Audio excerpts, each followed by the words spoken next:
Alright. Uh, Note that this is an article off of Something Awful, originally written by Dennis Corin Tucker Stalker Farrell. I won't exactly call it buyer's remorse. Not yet, at least. I'm just starting to realize the sentient, 80-foot-tall murder robot comes with more baggage than I had considered. Sure, I knew it would be sort of pricey. The dealership's zero interest for 6 months offer made it seem like a real bargain, though, even if the price of the mech still came out to be about $2.3 billion. Let's say I scale back on entertainment and stick to ramen instead of eating out, freeing up enough room in my budget to hand over twice the minimum monthly payment. Even then, this mech won't be fully paid off until I'm in my early 40s. It's more than that, though. Keeping this thing powered up is turning out to be more costly than I anticipated. When I was narrowing down the options for my first car, the decision eventually became a toss-up between the Mech and a Mini Cooper. The Cooper averaged a respectable 30 miles per gallon. My Mech consumes the equivalent of a day's worth of power for the entire city of New York while standing idle for 1 hour.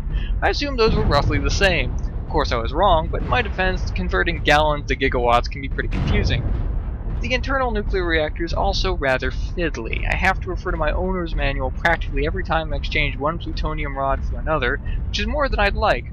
That probably seems pretty dangerous, doesn't it? I suppose it is, but to be fair, so is pumping flammable gas into a normal car's tank. All things considered, the risks are probably about the same. Technically speaking, a giant mech isn't an automobile. Even if it was, it would be entirely too big to be street legal. No one told me about this before I made my purchase. It's kind of a big deal. You wouldn't believe how difficult it can be to find sidewalks in this town that are large enough to accommodate a foot the size of a giant foot. Parking is a nightmare. There are simply no spots available for my mech, so I wind up having him sit on whichever building I happen to be visiting. The good news? I haven't received a single parking ticket. The bad news? I have discovered 18 loitering tickets stuck to my windshield. And don't get me started on ammo. It runs out so much faster than you would imagine. I go out for a quick trip to the grocery store and come back with an empty laser-guided missile chamber. The waiting period on nukes is so unreasonably long that I often hesitate before launching one, just to make sure I want to go through with it. That's no fun at all. Now that these issues are laid out before me in black and white, I'm starting to regret my decision just the tiniest bit. Maybe I'm being overly critical.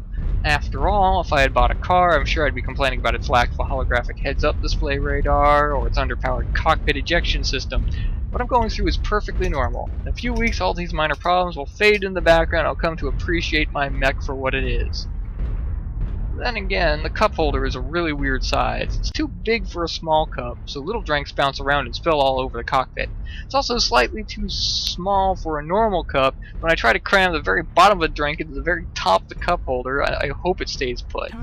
That never works, of course.